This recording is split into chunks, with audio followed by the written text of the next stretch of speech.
Kaixo, ongi etorria, zilindroa ez da poliedro bat, biraketa gorputz bat da. Eta nola sortzen da? Arras baten inguruan, lauki zuzena biraka dagonean. Adibidez, honetan.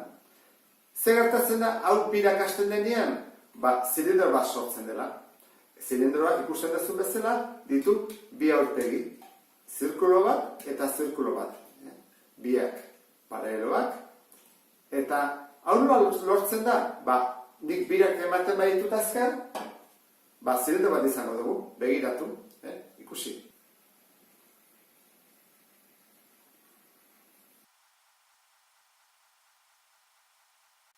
Ikusi duzu bezala, birak hasten denean, zilindro bat nabaritzen da, ezta?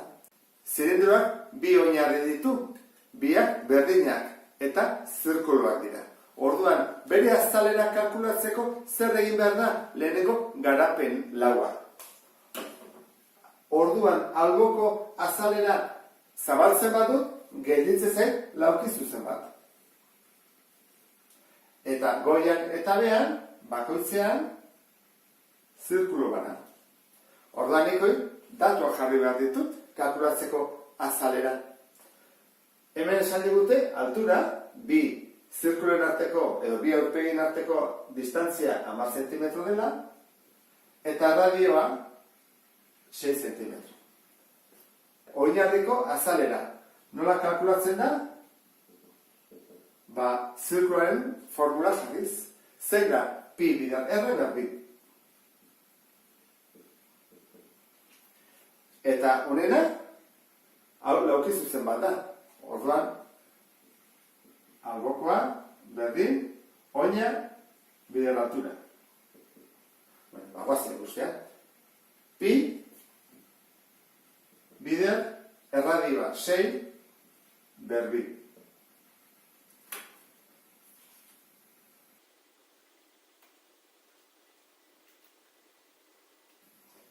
€1,1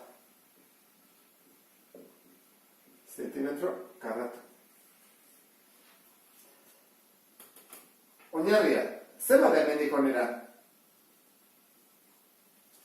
Ez digute eman, baina kalkulatu dezakegu. Ze hemendik onera edo buelta osoa, zirkulo osoa, berdina izan behar du. Koinziditzen duelako, ikusten, koinziditu egin behar du. Bat datoz. Orduan, gu bakigu bueltaz osoa zen baden, bakigu gure formula, bi pi R da, buelta osoa. Bi pi R. Orduan, oinarria da bi pi R, bider altura 10. Eta R badakigu baita ere zen baden, zen bada 6, orduan egingo dugu, bi bider pi, bider 6, bider 10.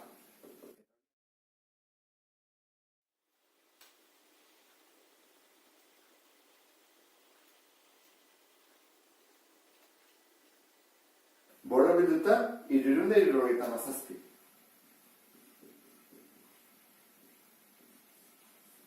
Orduan, azalera totala izango da. Horrelako bi, oinarrikoa.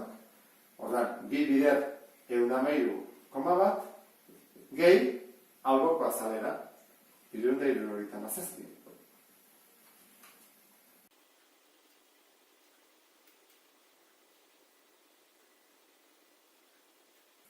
Xereu deiru, komabi. Zilindroaren azalera kalkulatzeko orduan, bi datu behar ditugu. Batetik altura eta bestetik erradioa. Eta noski, formulak ezagutzea, bi pi R eta pi bider R berdi. Eta honekin bukatzen dut, beste bat arte, agur.